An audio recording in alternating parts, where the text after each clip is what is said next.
యేసుక్రీస్తు నామంలో మీ అందరికీ కూడా శుభాభివందనాలు తెలియపరుస్తున్నాను. మరి మరొకసారి 4 గంటల లోపలే మనం ముగించుకుందాం. మరి ఇజ్రాయిల్ గారు అదేవిధంగా గౌరీ గారికి ఇచ్చిన 2 బిడ్డలకే ప్రభు నామం వందనాలు తెలియపరుస్తున్నాం. మరి రాజ్ కుమార్ పట్ల దేవుడు కార్యం చేసిన రీతిగా మరి 10th ఎగ్జామ్ రాసినందున దేవుడు చక్కటి మార్కుల చేత కుమార్ని పాస్ చేసినందుకు వారి దినాన్ని వారి థ్యాంక్స్ గివింగ్ అనే కృతజ్ఞత వందనాలు ప్రార్థనకి ఉన్నారు. దేవుడికి మహిమ గాక. ఇకపోతే వాళ్ళ కుమార్తె ఆశ్రీ అనే అమ్మాయి మరి 10వ సంవత్సరం అంతా దేవుడు కాపుదలు ఇచ్చాడు. ఎటువంటి బలహీనతైన రోగమైన ఎటువంటి కష్టమైన మరి 11వ సంవత్సరంలో బిడ్డ అడుగు పెడుతుండగా దేవుడు బిడ్డకి సంపూర్ణమైన ఆరోగ్యం దేవుడు కలగచేయాలని ప్రభువులో ప్రార్థన చేద్దాం. ఈ సమయంలో క్లుప్తంగా దేవుని వాక్యాన్ని విందాం. మనం ఏమి చేసినా కూడా దేవుని మహిమార్తిగా చేయాలి అని దేవుని యొక్క వాక్యం అనేక సార్లు మనం విన్నాం. దినముకు ఏర్పరచబడిన వాక్యము చదువుదాం. కొరింథీయులకు రాసిన 1 కొరింథీయులు 10వ అధ్యాయము 31వ వచనం చదవండి దయచేసి. కాబట్టి భోజనము చేసినను పానము చేసినను మీరు ఏమి చేసినాను సమస్తమును దేవుని మహిమ కొరకు చేయుడి. మహోన్నతుడైన యేసయ్య, కృపగల తండ్రి, సర్వాధికారి తండ్రి వదనాలు. ఈ సమయంలో ప్రభా నీ సన్నిధాన ప్రభా అయ్యా వాక్య సందేశం ఉన్నాం. మరొక వాక్యం వినబోతుండగా నాయన మీరు మాతో మాట్లాడి మహిమ పొందుకోమని యేసు పరిశుద్ధ నామంలో ఈ ప్రార్థన శుద్ధిస్తూ వేడుకుంటున్నాం తండ్రి. ఆమేన్. హల్లెలూయా. దేవుడి వాక్యం కనుక మనం చూసినట్లయితే కాబట్టి మీరు భోజనం చేసినాను పానము చేసినాను మీరు ఏమి చేసినాను సమస్తము దేవుని మహిమ కొరకు చేయుడి. దేవుడికి స్తోత్రం కానీ గాక. మనం ఏమి చేసినా ఎవరి కొరకు చేయాలట? ఏమి చేయాలంటే దేవుని దేవునికి మహిమ కొరకు దేవుని మహిమ కొరకు చేయుడు అని దేవుని వాక్యాన్ని మనం చూస్తూ ఉన్నాం. సమస్తము దేవుని మహిమ కొరకు చేయుడి అనే మాట మనం చూస్తూ ఉన్నాం. దేవుని వాక్యం కనుక మనం చూసేటైతే all for glory of god, all for glory of god అంటే సమస్తము దేవుని మహిమ కొరకు చేయడం దేవుని వాక్యాన్ని మనం చూస్తూ ఉన్నాం. ఈరోజు ప్రేమ దేవుడు మనకు ఉద్యోగం ఇచ్చాడంటే అది ఉద్యోగంలో మనం ఏం చేయాలి? దేవుని మహిమ పరచాలి. దేవుని స్తోత్రం. ఈరోజు ఏ డే అండి? లేబర్ డే అంటే కార్మికుల రోజుగా మనం చూస్తూ ఉన్నాం. కాబట్టి దేవుని వాక్యం అంటూ ఉంది ఏమిటంటే మనం ఏమి చేసినా నువ్వు సమస్తము దేవుణ్ణి మహిమ కొరకు చేయడానికి దేవుని వాక్యము ఇక్కడ మనం చూస్తూ ఉన్నాం. ఇక్కడ ఇస్రాయేల్ గారి కుటుంబం గురించి చెప్తున్న మాట ఏమనగా మనం ఏం పని చేసినా అది చదివినా కూడా లేకపోతే ఒక జాబ్కి వెళ్ళినా ఒక పెయింటింగ్ వేసినా ఏమి చేసినా అది ఏమి చేయడం దేవునికి మహిమ కొరకు చేయడానికి దేవుని వాక్యం మనము చూస్తూ ఉన్నాం. ఈరోజు కొన్ని మాటలు చెప్పిన వాక్యాన్ని ముగించాలని ఆశపడతా ఉన్నాను. మొదటిగా దేవుని వాక్యం అంటూ ఉంది ఎలాగ మహిమపరచాలంటే ఆహారపు అంటే భోజనము ద్వారాగా. అంటే ఆహారపు అంటే ఈటింగ్, మన సమస్తము అంటే ఈటింగ్ అంటే ఆహారపు అంటే తిన్నటలో లేకపోతే భోజనము ద్వారా దేవుని మనము గణపరచాలి. దేవుని స్తోత్రం. చాలామంది ప్రేమ దేవుడు భోజనం మన ప్లేట్ ముందు పెట్టుకున్నప్పుడు ఏం చేస్తామండి? ప్రార్థన చేయకుండా తినేస్తూ ఉంటాం కదా. కానీ మనం ఏం చేయాలి? దేవుని వాక్యం అంటా ఉంది సమస్తము దేవుని మహిమ కొరకు చేయుడి. సమస్తం ఏం చేయట? దేవుని మహిమ కొరకు అట చెయ్యాలని దేవుని వాక్యం మనము చూస్తూ ఉన్నాం. కాబట్టి దేవుని వాక్యం అంటే మొదటిగా తిన్నట్టులో లేకపోతే ఆహారపు అంటే మనం చేసే భుజించే ఆహారం ద్వారా దేవుని మనము గణపరచాలని దేవునికి వాక్యాన్ని మనం చూస్తూ ఉన్నాం. ఒకసారి 141వ కీర్తన కనుక మనం చూసినట్లయితే 4వ వచనం చదవండి దయచేసి.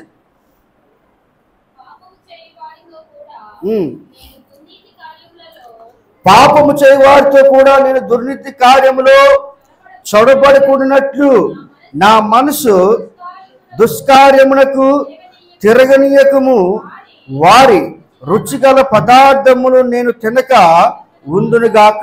దేవునికి స్తోత్రం కలిగి గాక. కాబట్టి దేవుని వాక్యం అంటా ఉన్నది ప్రేమ దేవుడరా పాపము చేయవారితో కూడా నేను దుర్నీతి కార్యములు చొరబడుకున్నట్లు నా మనసు దుష్కార్యమునకు తిరగనీయకము. దేవునికి స్తోత్రం గాక. ఏమునట? నా మనసు దుష్కార్యమునకు తిరగనీయకము వారి రుచిగల పదార్థములు నేను తినక ఉండును గాక. దేవునికి మహిమ కలిగాక. మరొక వచనం కనుక మనం చూసేట దేవుని వాక్యం అంటా ఉంది ఇక్కడ సామెతల గ్రంథం ఒకసారి సామెతల గ్రంథము 23వ అధ్యాయము 1వ వచనం 2వ వచనం చదవండి దయచేసి. నువ్వు ఏలికతో భోజనం చెయ్యి కూర్చుండిన ఎడల నువ్వు ఎవరి సమక్షంలో ఉన్నావో బావుగా ఎంచుకొనుము, యోచించుము. నీవు తిండిపోతూ అయిన ఎడల నీ గొంతుకు కత్తి పెట్టుకున్నాము. దేవునికి మహిమని గాక. దేవుని వాక్యం అంటా ఉన్నది ఇక్కడ. దేవుని యొక్క వాక్యము మరి కొరింథీయులకు రాసిన చదివిన రీతికి 10:31 ఏమంటే, మీరు భోజనం చేసినప్పుడు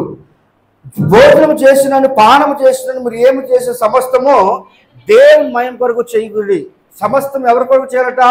దేవుని మహిమ కొరకు చేయాలి. ఈరోజు మనం వస్త్రాలు వేసుకున్నా, లేకపోతే మనం భోజనం చేసిన ఆహారమును మనం పాలు పొందినా, ఏమి చేసినా కూడా ఏం చేయమంటాడు? దేవుని మహిమ కొరకు చేయడానికి దేవుని వాక్యాన్ని మనము చూస్తూ ఉన్నాం. ఇక్కడ ఏముందంటే, నువ్వు ఏలికతో ఒకసారి చదవమ్మా.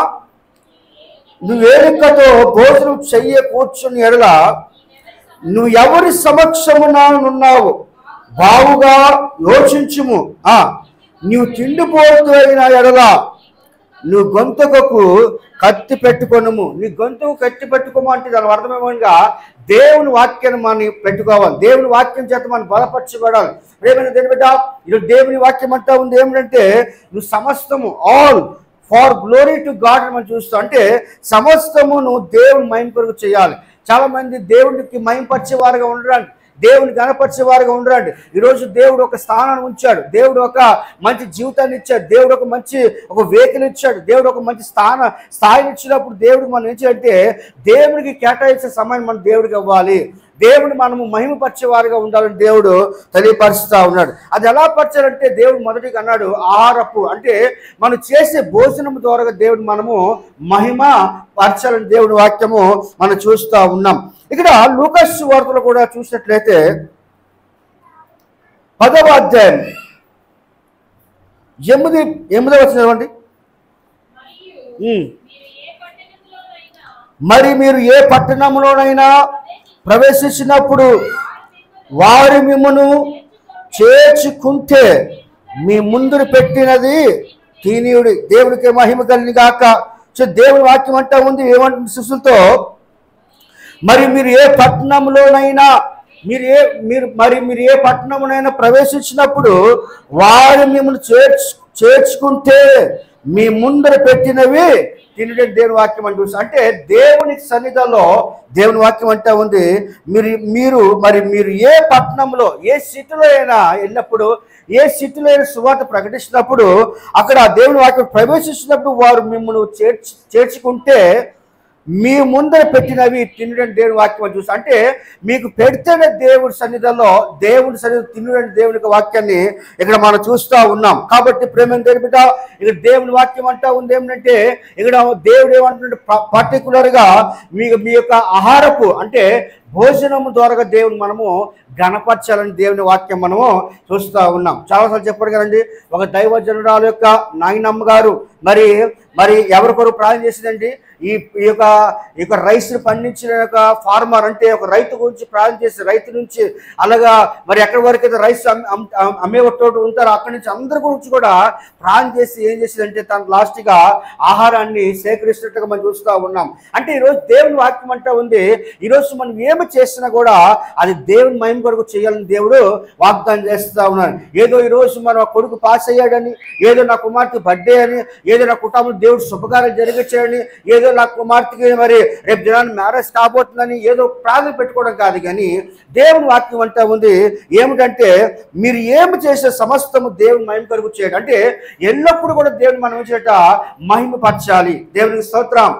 ఎల్లప్పుడు మనం చేట మహిమపరచాలి దేవుని వాక్యం మనము చూస్తూ ఉన్నాం. ఫిలిప్పీయులకు రాసిన పత్రిక 4:4 ఏముందట చూడండి, ఎల్లప్పుడూ ప్రభునందు ఆనందించుడి, మరలా చెప్పుదును ఆనందించి. అంటే దేవుని సన్నిధిలో మనం ఎల్లప్పుడు దేవుని గణపరిచే వారిగా ఉండాలి. అంటే దేవుని సన్నిధి మనం ఏంటంటే ఆనందించే వారిగా ఉండాలని దేవుని వాక్యం మనము చూస్తూ ఉన్నాం. మరొక వచనం కనుక మనం చూసినట్లయితే లూకాసు సువార్త 12వ అధ్యాయము 22వ వచనం చదవండి దయచేసి. ఏముంది అక్కడ 22వ వచనము, అంతటా ఆయన తన శిష్యులతో ఇట్లా నేను, ఈ హేతు చేత మీరు ఏమి తిందుమో అని మీ ప్రాణమును గూర్చైనను ఏమి ధరించుకుందామని మీ దేహము గూర్చైనను చింతపడికొడి. దేవునికి స్తోత్రం కలిగాక. చాలా మంది ఏం చేస్తారు, చింతిస్తూ ఉంటారు. రేపు దినాన్ని ఎలా వండాలి, రేపు దినాన్ని ఏ విధంగా కాయగూరలు తెచ్చుకోవాలి, రైస్ తెచ్చుకోవాలి. చాలా మంది చింతిస్తూ ఉంటారు. చింతించే వారు లేరంటారా? మీలో లేరంటారా? చాలా మంది చింతిస్తూ ఉంటారు. దేవుడు నమ్మినప్పుడు కూడా చింతిస్తూ ఉంటారు. దేవుని వాక్యం అంటే ఉంది, అంతటా ఆయన తన శిష్యులతో, ఎవరితోనని మాట, శిష్యులు, యేసు ప్రభువుకు వెంబడించిన ఆ శిష్యులతో అంటున్న మాట, ఇట్లానే ఈ హేతు చేత మీరు ఏమి తిందమో అని మీ ప్రాణమును కూర్చైనను ఏం ధరించుకుందామని మీ దేహం కూర్చైనను చింతపడకూడదు. ఎందుకంటే మన చింత ఎవరి మీద వేయాలట? దేవుని మీద వేయాలి. దేవుని స్తోత్రం. నువ్వు చేయవలసిన పని ఏంటంటే దేవుని నువ్వు మహిమపరచాలని దేవుడు నీతో నాతో అయినా తెలియపరుస్తూ ఉన్నాడు. దేవునికి స్తోత్రం. హల్లెలూయా. కాబట్టి తిమోతిలో రాసిన మొదటి తిమోతి పత్రిక 4:4 కనుక మనం చూసినట్లయితే 4:4 ఏమంటే, దేవుడు సృజించిన ప్రతి వస్తువును మంచిది, కృతజ్ఞతలు చెల్లించి పుచ్చుకొని నెల ఏది నిషేధింపదగినది కాదు. దేవునికి స్తోత్రం. దేవుని వాక్యం ఏమంటున్నట్ట? దేవుడు సృజించిన ప్రతి వస్తువు అట్ట మంచిదే కదా. కాబట్టి దేవుని వాక్యం అంటే ఉన్నది, చాలా మంది అంటూ ఉంటారు ఇది తినొచ్చు ఇది తినకూడదు అంటూ ఉంటారు. దేవుని వాక్యం అంటే ఉంది, దేవుడు సృజించిన ప్రతి వస్తువునట మంచిది, కృతజ్ఞతలు చెల్లించి పుచ్చుకొని ఎడల ఏది నిషేధింపదగినది కాదు అని దేవుని వాక్యం మనం చూస్తూ ఉన్నాం. దేవునికి స్తోత్రం కలిగాక. కాబట్టి దేవుని వాక్యం అంటే ఉంది, మొదటిగా మనం ఎలాగా దేవుని సమస్తము దేవునికి మహిమ కొరకు ఎలా చేయాలని, మొదటిగా ఈటింగ్ అంటే ఆహారపు, అంటే మనం చేసే ఆ భోజనము యొక్క అన్నపానము ద్వారా దేవుడు మనము ఘనపరచాలని దేవుని వాక్యం అంటే. ఇకపోతే దేవుడు ఇంకో మాట చెప్పాడు ఏంటంటే శిష్యులతో, మీరు రేపు ఏం తింటామా, దేని గురించి కూడా మరి ఏం ధరించుకుందామని దాని నిమిత్తం కూడా మీరు చింతపడకూడని దేవునికి వాక్యం మనం చూస్తున్నాం. కాబట్టి కేవలం దేవుడు నువ్వు మహిమపరిచే వారిగా ఉండాలి. దేవుడు నీతో నాతో అయినా తెలియపరుస్తూ ఉన్నాడు. రెండోదిగా మనం చూస్తుంటే దేవుని వాక్యం అంటా ఉన్నది, నిజమైన మతము గల వారుగా, నిజమైన ఒక ట్రూ రిలీజియన్స్ గా, ఒక నిజమైన దేవుని బిడ్డలుగా మన దేవుణ్ణి ఘనపరచాలని దేవుడు తెలియపరుస్తూ ఉన్నాడు. ప్రసంగి గ్రంథంలో కనుక మనం వచ్చినట్లయితే 12వ అధ్యాయం 13వ వచనం చదవండి. ప్రసంగి 12:13 అమ్మా, 12వ అధ్యాయం 13వ వచనం. ఇదంతా వినిన తర్వాత తేలిన ఫలితార్థం ఇదే, దేవుని యందు భయభక్తులు కలిగి ఉండి ఆయన కట్టడలను అనుసరించి నడుచుచున్న వాళ్ళు మానవ కోటకి ఇదే విధి. దేవునికి స్తోత్రం కలిగాక. రెండోదిగా, మొదటిగా ఇశ్రాయేలు గారి కొట్టడం గురించి దేవుడు ఏం చెప్తా ఉన్నాడంటే,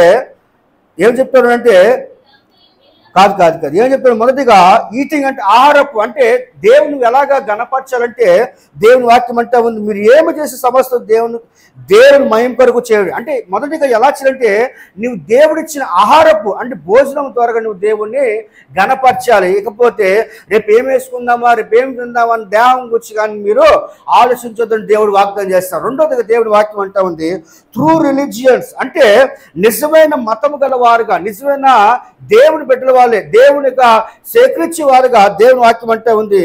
ఇదంతా వినిన తర్వాత తేలిన ఫలితార్థము ఇదే, దేవుని యందు భయభక్తులు కలిగి. ఎవరి యందు భయభక్తులు కలిగి ఉండట అంటే, దేవుని యందు భయభక్తులు కలిగి ఉండటం అంటే అర్థం ఏంటి? దేవుడికి ఇవ్వాల్సిన సమయం మనము దేవుడికి ఇవ్వాలి. దేవునికి స్తోత్రం. దేవుడికి ఇవ్వాల్సిన సమయము దేవుడికి ఇవ్వాలి కదా. మనం దేవుడికి ఒక ప్రార్థనకి సమయం ఇవ్వాలి. మనం దేవుడి సమయం ఇవ్వకపోతే మనం ఎంత సంపాదించినా, మనకి ఎంత పేరున్నా, ఎంత ఇది ఉన్నా కూడా అదంతా వ్యర్థమే. కాబట్టి దేవుని వాక్యం అంతా ఉంది, ఇదంతా వినిన తర్వాత తేలిన ఫలితార్థము ఇదే, దేవుని యందు భయభక్తి కలిగి ఉండి ఆయన కట్టడాలను అనుసరించి. ఎవరు కట్టడాలట? ఆయన కట్టడాలంటే దేవునిగా విధేయత, ఆయన దేవునిగా మాటల కమెంట్స్కి మనం లోబడే వాళ్ళుగా ఉండాలి. అనుసరించి నడుచుకుంటే వలనే చదవమా, మానవ కోటకి ఇదే వీధి. దేవునికి స్తోత్రం. కాబట్టి రెండోది దేవుని వాక్యం అంటే నిజమైన మతం గల వారుగా, నిజమైన దేవుడి బిడ్డల వారుగా మన దేవుని సన్నిధాన్ని కట్టడాలను అనుసరించే వారుగాను, ఆయన భయభక్తులు కలిగిన వారే ఉండదు. దేవుడు నీతో నాతో అయినా తెలియపరుస్తూ ఉన్నాడు. హోషేయ గ్రంథము 6వ అధ్యాయము 6వ వచనం చదవండి దయచేసి.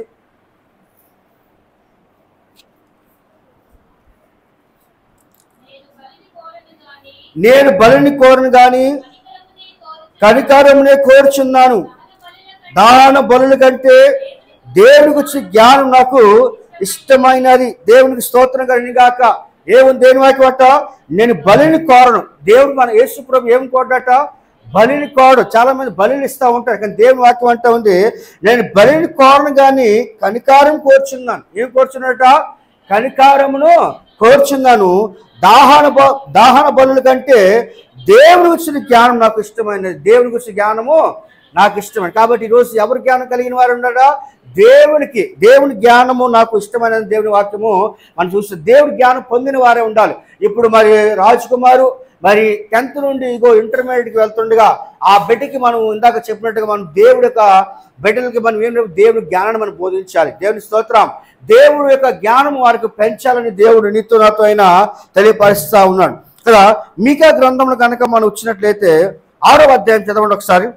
నేను వాక్యం ముగిస్తున్న 6వ అధ్యాయము 8వ వచనం చదవండి. మనుషుడా, నీకు ఏది ఉత్తమో అది నీకు తెలియజేయబడి ఉన్నది. న్యాయముగా నడుచుకొనుటయు కనికరమును ప్రేమించుటయు దేని మనసు కలిగి నీ దేవుని ఎదుట ప్రవర్తించుటయు ఇంతే కదా యెహోవా నిన్ను అడుగుచున్నాడు. హల్లెలూయా. ఏం అడుగుతున్నాడు దేవుడు అంటే మనల్ని అందరినీ కూడా? మనుషుడా, ఏది ఉత్తమం అది నీకు తెలియజేయబడి ఉన్నది. నీకు ఏదైతే కావాలో దేవుడు అది తెలియపరుస్తున్నాడు. ఏంటంటే న్యాయముగా నడుచుకోవాలట. ఈ భూమి మీద ఉన్నప్పుడు ఎలా ఉండటం అన్నమాట? న్యాయముగా, ఒకరి మీద మరి అన్యాయంగా కాకుండా దేవుడి యొక్క బిడ్డలుగా దేవుని వాక్యం అంటే ఉంది, న్యాయముగా నడుచుకుంటాయి. న్యాయంగా మనం ఎలా ఉండట? నడుచుకున్న వారుగా ఉండాలి. ఇంకేముంది అక్కడి? కనికారం ప్రేమించుతాయి. కనికారాన్ని ఏం చేయట? కనికరించే వారుగా, కనికరించుటకు కనికరించు తర్వాత ప్రేమిస్తాయు దేన మనసు కలిగి. ఏ మనసు కలిగి ఉండాలట? దేన మనసు కలిగి ఇంకా నీ దేవుని ఎదుట ప్రవర్తిస్తాయు ఇంతే కదా యెహోవా నిన్ను అడుగుచున్నాడు. దేవుని దగ్గర నుండి ఆస్తులు అంతస్తులు అడగలేదు, కానీ ఈ యొక్క దీనత్వము, దీన మనసు, ప్రేమ ఇచ్చే మనసు, ఇంకేం అడుగుతున్నాడు? కనికరించే మనసు, అటువంటి న్యాయం కలిగిన జీవితం కలిగిన వారు అడుగుతున్నట్టుగా మనము చూస్తూ ఉన్నాం. కాబట్టి ఈరోజు నిజమైన యేసుక్రీస్తు బిడ్డలుగా మనం అటువంటి వారుగా ధరించే వారుగా ఉండాలని దేవుడు నీతో నాతో అయినా తెలియపరుస్తూ ఉన్నాడు. దేవుని స్తోత్రం. రోమపత్రిక 13వ అధ్యాయం 10వ వచనం చదవండి దయచేసి. 10వ వచనం ఏముంది? 13:10 వచనం చదవడం. ప్రేమ పొరుగువానికి కీడు చేయదు గనుక ప్రేమ కలిగి ఉండుట ధర్మశాస్త్రమును నెరవేర్చయ్యే. దేవునికి స్తోత్రం కలిగాక. ఏముంది దేవుని వాక్యమాట? ప్రేమ పొరుగువానికి కీడు చెయ్యదు. ప్రేమ ఏం చేయదట? పొరుగువాన్ని కీడు చేస్తుందా? కీడు చేయదు. ఇంకేముంది అక్కడ? గనుక ప్రేమ కలిగి ఉండుట ధర్మశాస్త్రమును నెరవేర్చయ్యే. దేవునికి స్తోత్రం కలిగాక. కాబట్టి నిజమైన బిడ్డలుగా, నిజమైన ఆ యేసుక్రీస్తు యొక్క ఆ శిలువను ధరించిన వారుగా, యేసుక్రీస్తు యొక్క మతాన్ని ధరించిన వారుగా దేవుని వాక్యం అంటే ఉంది, ప్రేమ పొరుగువానికి ఏం చేయట? కీడు చెయ్యదు కనుక ప్రేమ కలిగి ఉండుట ధర్మశాస్త్రమును నెరవేర్చుటయ్యే. దేవునికి స్తోత్రం. రెండోదిగా యేసుక్రీస్తు చెప్తున్న మాట ఏమనగా, నువ్వు ఎలా ఉండాలంటే నిజమైన మతం అనగా నిజమైన యేసుక్రీస్తు ధరించేవారుగా బిడ్డలుగా ఉండి ఎలా ఉండాలంటే న్యాయముగా ప్రేమించేవారుగా కదా, అటువంటి జీవితం కలిగిన వారే ఉండరు, భయభక్తులు కలిగిన వారే ఉండరు. దేవుడు నీతో నాతో ఆయన తెలియపరుస్తూ ఉన్నాడు. మూడోదిగా దేవుని వాక్యం అంటా ఉంది ఏమిటంటే లైఫ్ పర్పస్, అంటే జీవిత యొక్క ఉద్దేశం ఏంటంటే దేవుడు మాట్లాడుతూ ఉన్నాడు. జీవిత యొక్క ఉద్దేశం, చాలా మంది ఆ ఉద్దేశం ఏంటో తెలియని వారుగా మనము చూస్తూ ఉన్నాం. మత్తయి సువార్త మనం చూసినట్లయితే జీవిత యొక్క ఉద్దేశం ఏంటంటే 6వ అధ్యాయం 33లో ఏముందంటే చదవండి దయచేసి. కాబట్టి మీరు ఆయన రాజ్యమును నీతిని మొదట వెతుకుని అప్పుడు అన్నీ మీకు అనుగరింపబడిను. మొదటిగా ఎవరిని వెతకాలట చెప్పడమ్మా? అమ్మా, లోక సంబంధమైన డబ్బా, లోక సంబంధమైన పనులు కాదు, కానీ లోక సంబంధమైన మరి బిజీ కాదు, కానీ దేవుని వాక్యం అంటామన్నది జీవిత ఉద్దేశం ఏంటి, జీవిత ఉద్దేశము ఏంటి. కాబట్టి దేవుని వాక్యం అంటా ఉంది, కాబట్టి మీరు ఆయన రాజ్యమును నీతిని మొదట వెతుకుడి. మొదటి ఏం వెతకట? ఆయన రాజ్యము. మనం అందరూ కూడా ఎందుకు ప్రయాసపడుతున్నాం? మళ్ళీ అది అడగలుగుతామమ్మా? ఈ ఇల్లు మనకు అలా ఉండిపోద్దా? ఈ చర్చ అలా ఉండిపోద్దా? ఒకరోజు ఎక్కడికి వెళ్ళిపోతామా? దేవుని రాజ్యం అంటే ఒక రాజ్యం అంటే మనకు దేశం ఒకటి ఉంది, ఒక రాజ్యం ఉంది. ఆ రాజ్యం మిత్ర రాజ్యం. ఆ రాజ్యంలో ఏముండదు, కన్నీరు కష్టాలు దుఃఖం ఏమి ఉండదో ఆ రాజ్యంలో ప్రతి ఒక్క మానవుడు వెళ్ళిపోవలసింది. ఎందుకంటే దేవునికి సంకల్పమై ఉన్నది. హల్లెలూయా. కాబట్టి దేవుని వాక్యం అంటే జీవిత ఉద్దేశం ఏంటంటే, కాబట్టి మీరు ఆయన రాజ్యమును నీతిని మొదట వెతుకుడి. ఆయన రాజ్యాన్ని నీతిని మొదట వెతకమని దేవుడు తెలియపరుస్తాడు. ఇంకేముంది, అప్పుడు అన్నీ మీకు అనుగరింపబడును. అప్పుడు అన్నీ కూడా మీకు అనుగరింపబడును. కాబట్టి ఈరోజు ప్రేమ ఎంతో మంది ధనవంతులు, ఎంతో మంది రాజులు, ఎంతో మంది మార్పు పొంది యేసు వైపు తిరుగుతూ ఉన్నారు. ఈరోజు మనము కూడా మొదటిగా దేవుని రాజ్యాన్ని వెతకాలి. దేవుని స్తోత్రం, దేవుని వాక్యం. కాబట్టి మీరు ఆయన రాజ్యమును నీతిని మొదట వెతకండి, అప్పుడు మీకు అన్ని కూడా అనుగ్రహింపబడతాయని దేవుడు వాగ్దానం చేస్తా ఉన్నాడు. చదవండి యోహాను సువార్త ఒకసారి రెండమ్మా. యోహాను సువార్త 4వ అధ్యాయం 34వ వచనం చదవండి. యేసు వారిని చూచి నన్ను పంపిన వాని చిత్తం నెరవేర్చుటయే ఆయన పని పదముట్టించుటయు నాకు ఆహారమై ఉన్నది. దేవునికి మహిమ కలిగాక. ఏముందట, యేసు వారిని చూచి నన్ను పంపిన వాని చిత్తము నెరవేర్చుటయే ఆయన పని పదముట్టించుటయు నాకు ఆహారమై ఉన్నది. దేవుని స్తోత్రం. యేసు ప్రభుగా చిత్తం ఏంటి? యేసు ప్రభు యొక్క ఎందుకు లోకంలో ఆయన వచ్చాడంటే తండ్రి యొక్క చిత్తం నెరవేర్చబడాలని ఆయన ఈ లోకంలోకి వచ్చాడు కదా. అది దేవుని వాక్యం అంటే ఉంది. యేసు వాడిని చూసి నన్ను పంపిన వాని చిత్తం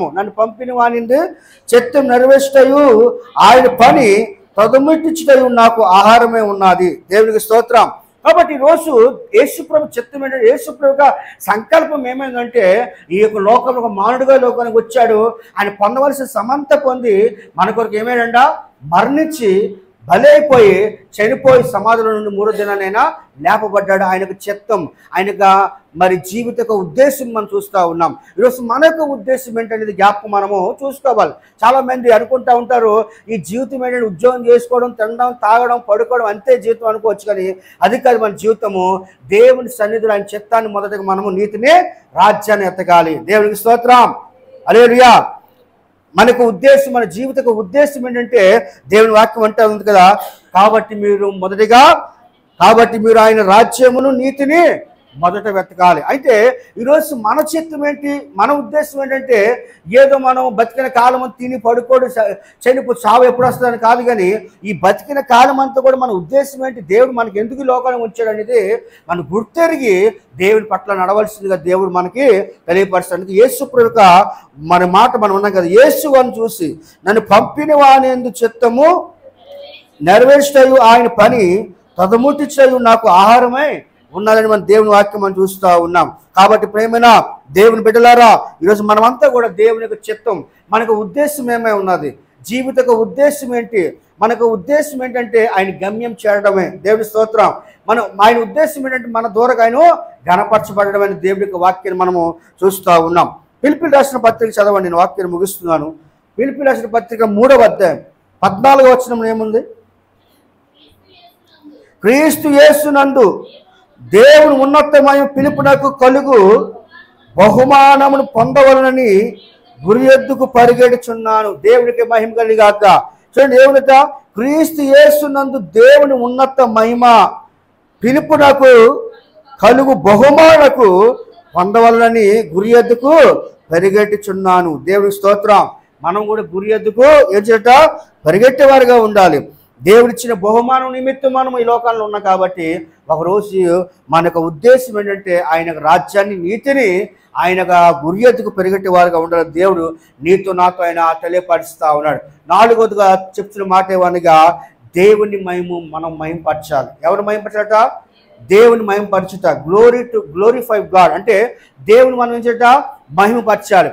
ఏ స్థితిలో అయినా, ఏ ఇబ్బందులో అయినా, ఏ యొక్క కలిమిలో అయినా, ఏ కన్నీరులో అయినా, ఏ పరిస్థితుల్లో అయినా, ఈరోజు నువ్వు పాస్ అవ్వని ప్రార్థన పెట్టుకోవడం కాదు. కానీ పాస్ అవునా ఫెయిల్ అయినా, ఆ జన్మదినం కాకపోయినా ప్రతిదినం నువ్వు దేవుణ్ణి ఘనపరచాలి. దేవునికి స్తోత్రం. దేవుని మహిమపరచుట దేవుని వాక్యం మనం చూస్తాం. ఎప్పుడు మనం మహిమపరచాలి, ఎందుకంటే మన దేవుడు గొప్ప దేవుడు, నమ్మదగిన వాడు. ఎటువంటి స్థితిని ఎప్పుడు అలా మార్చేసగల దేవుడు మన దేవుడు తెలియదు. కాబట్టి ఈరోజు మన దేవుని వాక్యం అంటా ఉంది గ్లోరిఫై గాడ్ అంటే దేవుని మహిమ పరుచుట. ఎప్పుడు కూడా మన ఇద్దరు దేవుణ్ణి మహిమపరచబడాలి. ఆయన ఉద్దేశం ఏంటంటే ఈ మనుషులుగా మన ద్వారాగా, ఈ మట్టి ద్వారా సృజించబడిన మన ద్వారాగా ఆయన మహిమపరచబడాలని ఆశపడతా ఉన్నాడు. కాబట్టి యేసు ప్రభు మన ద్వారాగా ఆయన మహిమ పొందాలని ఆశపడతా ఉన్నాడు. దావీదు కీర్తన చదవండి దయచేసి 22వ వచనంలో, 23వ వచనం చదవండి దయచేసి. 22, 23 కాదు 22వ అధ్యాయం 23. యెహోవాయందు భయభక్తులు గలవారులారా ఆయన స్తుతించుడి, యాకోబు వంశస్థులారా మీరందరూ ఆయనను ఘనపరచుడి, ఇశ్రాయేలు వంశస్థులారా మీరందరూ ఆయనకు భయపడి. గట్టిగా చెప్పబడతాం. దేవుని స్తోత్రం కలిగాక. ఏముంది దేవుని వాక్యమాట? యెహోవాయందు భయభక్తులు గలవారులారా ఆయనను స్తుతించుడి. ఎవరిని స్తుతించారట? చెప్పండమ్మా, ఎవరిని స్తుతించారట? దేవుని స్తుతించాలి కదా. ఈ భూమి మీద ఉన్నామంటే డబ్బులు కూడబెట్టుకోవడం కాదు కదా. ఈ భూమి మీద ఉన్నామంటే బిల్డింగ్ కట్టుకొని ఉండడం కాదు. ఈ భూమి మీద ఉన్నామంటే చక్కటి మరి వెహికల్ మీద కానీ లేకపోతే చక్కటి బంగ్లాలు కట్టుకొని ఉండడం కాదు. దేవుని వాక్యం అంటే ఉంది, మనుషులుగా మనం ఏం చేయాలంటే యెహోవాయందు భయభక్తులు గలవారులారా ఆయనను స్తుతించుడి. ఆయన ఏం చేయడం అనమాట? స్తుతించాలి. ఇంకేముంది అక్కడ? యాకోబు వంశస్థులారు మీరు అందరూ ఆయన ఘనపరచుడి. మొదటిగా స్తుతించాలి, రెండోదిగా ఘనపరచాలి. ఇంకేముంది అక్కడ? ఇశ్రాయేలు వంశస్థులారా మీరందరూ ఆయనకు భయపడుడి. దేవునికి స్తోత్రం. 3 మాటలు కాదు, ఇందులో ఏముంది? మొదటిగా స్తుతించుడి, ఘనపరచుడి, భయపడుడి. స్తుతించుడి, ఘనపరచుడి, భయపడుడి. దేవునికి స్తోత్రం. దీని అర్థం ఏమనగా గ్లోరిఫై గాడ్. దేవుని మనము ఎప్పుడు మహిమపరచాలని దేవుడు వాగ్దానం చేస్తా ఉన్నాడు. కాబట్టి ప్రియమైన దేవుని బిడ్డలారా, ఈరోజు దేవుడు అందమైన కుటుంబం మీకు ఇచ్చాడు, అందమైన మరి మంచి భవిష్యత్తు మీకు ఇచ్చాడు, అందమైన మరి ఎంత కొదువు లేని జీవితం అనగా ఆశీర్వదింపబడే కుటుంబంగా దేవుడు మార్చాడు. కాబట్టి నేను చెప్తున్న మాట ఏమనగా మన మూల వాక్యంగా దేవుడు ఏమన్నాడంటే మీరు ఏమి చేసినాను కాబట్టి మీరు భోజనం చేసినాను అనగా పానం చేసి, అంటే మీరు ఉద్యోగం చేసినా భోజనం చేసినా అది ఏమి చేసినా కూడా మీరు ఏమి చేసి సమస్తము దేవుని మహిమ కొరకు చేయాలట. ఏం చేయాలట? దేవుని మహిమ కొరకు చెయ్యాలి. అంటే సమస్తం దేవుని మహిమ కొరకు మనము చేయాలని దేవుడు వాగ్దానం. అంటే మొదటిగా దేవుని వాక్యం అంటే ఆహారపు, అంటే మనం తినే భోజనం ద్వారా దేవుని మనము మహిమపరచాలి. రెండోదిగా నిజమైన మతం గలవారుగా, అంటే నిజమైన యేసుప్రభు బిడ్డలుగా మనం దేవుని మనము ఘనపరచాలి. ఎందుకంటే ఎలాగ ఉండాలంటే నిజమైన మతం గలవారుగా న్యాయంగా ఉండాలి, ఇంకా న్యాయంగా నడుచుకుంటాయి, కనికారమును ప్రేమిస్తాయి, దేన మనసు కలిగి నీ దేవుడి ఎదుట ప్రవర్తిష్ట. ఇదే కదా యెహోవా నిన్ను అడుగుచున్నాడు. దేవుడికి స్తోత్రం. 3 దేవుని వాక్యం అంటే లైఫ్ పర్పస్, అంటే జీవిత ఉద్దేశం ఏంటంటే మొదటిగా ఆయన రాజ్యాన్ని మనం ఎతకాలి, నీతిని ఎతకాలి, అప్పుడు అన్నీ కూడా మీకు అనుగరింపబడతాయి. దేవునికి స్తోత్రం. తండ్రి ఉద్దేశము, యేసుప్రభు ఉద్దేశం ఏంటంటే ఈ లోకంలో ఆయన రావాలి, మరణించాలి, మరలా తిరిగి లేపబడాలనే ఉద్దేశంతో ఈ లోకంలో మనుషుడిగా లోకానికి వచ్చాడు. అదేవిధంగా మన ఉద్దేశం ఏంటంటే మొదటిగా ఆయన నీతిని, ఆయన రాజ్యాన్ని నీతిని వెతుకున్నప్పుడే మనకు అన్ని కూడా దేవుడు ఇస్తాడు. దేవునికి స్తోత్రం. 4వ దేవుని వాక్యం అంటా ఉంది గ్లోరిఫై గాడ్, అంటే దేవుని మనము మహిమపరచుట. దేవుని స్తోత్రం. ఏం చేయాలట? దేవునట మహిమపరచాలట. ఏమనట? స్తుతించుడి, ఘనపరచుడి, భయపడిన వాక్యం మనము చూస్తున్నాం. ఇక్కడ మరొక వచనం చదవండి, నేను వాక్యాన్ని ముగిస్తున్నాను. మత్తయి సువార్త 5వ అధ్యాయంలో కనుక మనం చూసినట్లయితే 16వ వచనం ఏముంది? 5:16 చదవండి. మనుషులు మీ సత్క్రియలను చూచి పరలోకమున ఉన్న మీ తండ్రి మహిమ పర్చినట్లు వారి ఎదుట మీ వెలుగు ప్రకాశింపనీయుడి. దేవునికి స్తోత్రం కలిగాక.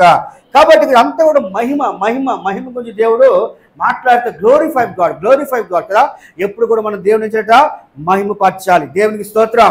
కాబట్టి దేవుని వాక్యం అంటుంది మనుషులు మీ సత్క్రియలను చూచి పరలోకమందున్న మీ తండ్రి మహిమపరచున్నట్లు వారి ఎదుట మీ వెలుగు ప్రకాశింపనీయుడి. దేవునికి స్తోత్రం. కాబట్టి మనుషులు ఎదుట మనకు మహిమను కదా, మనుషులు మీ సత్క్రియలను చూచి, మీ యొక్క పనులు చూచి పరలోకమందున్న మీ తండ్రి మహిమపరిచినట్లు. పరలోకమందున్న అంటే ఎవరి వల్ల?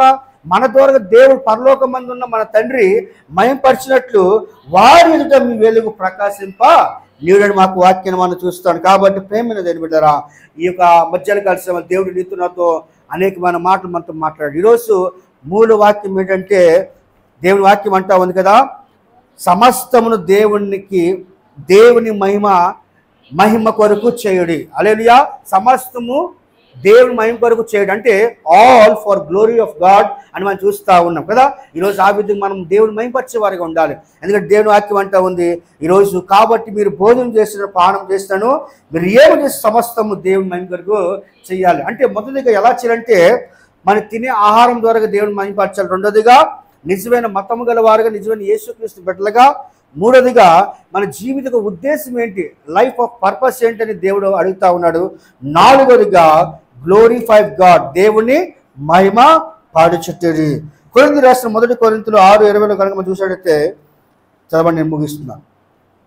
1 కొరింథీలు 6:20 విలువ పెట్టి కొనబడిన వారు గనుక మీ దేహంతో దేవుణ్ణి మహిమపరచింది. ఏ దేహంతోట? మన దేహంతో మన దేవుని చేత మహిమపరచాలి. ఎందుకు మర్చాలంటే విలువ పెట్టి కొనబడని గనుక, ఆయన రక్తం చేత మనం కొన్నాడు కాబట్టి మనం మన దేహంతో దేవుని చేత మహిమపరిచే వారిగా ఉన్న దేవుడు వాగ్దానం చేస్తారు. కాబట్టి మరి దినమున దేవుడు అనేకమైన వాక్యం రిఫరెన్స్ ద్వారా దేవుడు మాట్లాడాడు. మరి ఇశ్రాయేలు గారి కుటుంబం గురించి నుంచి ఇచ్చిన మాట ఏమనగా, దేవుడు మనకి ఇచ్చిన శ్రేష్టమైన అందమైన జీవితాన్ని బట్టి మనం ఏమి చేసినా కూడా సమస్తము దేవుని మహిమ కొరకు చేయమని దేవుడు ఆశపడతా ఉన్నాడు. ఈ సమయంలో అందరూ కూడా ఒక మారు కళ్ళు మూసుకుందాం, వారి కుటుంబం నిమిత్తం ప్రార్థన చేద్దాం. ప్రభా తండ్రి నాయన, మరి ఈ సమయంలో ప్రభా తండ్రి ప్రార్థన చేద్దాం. ఈరోజు మరి చెప్పబడిన వాక్యం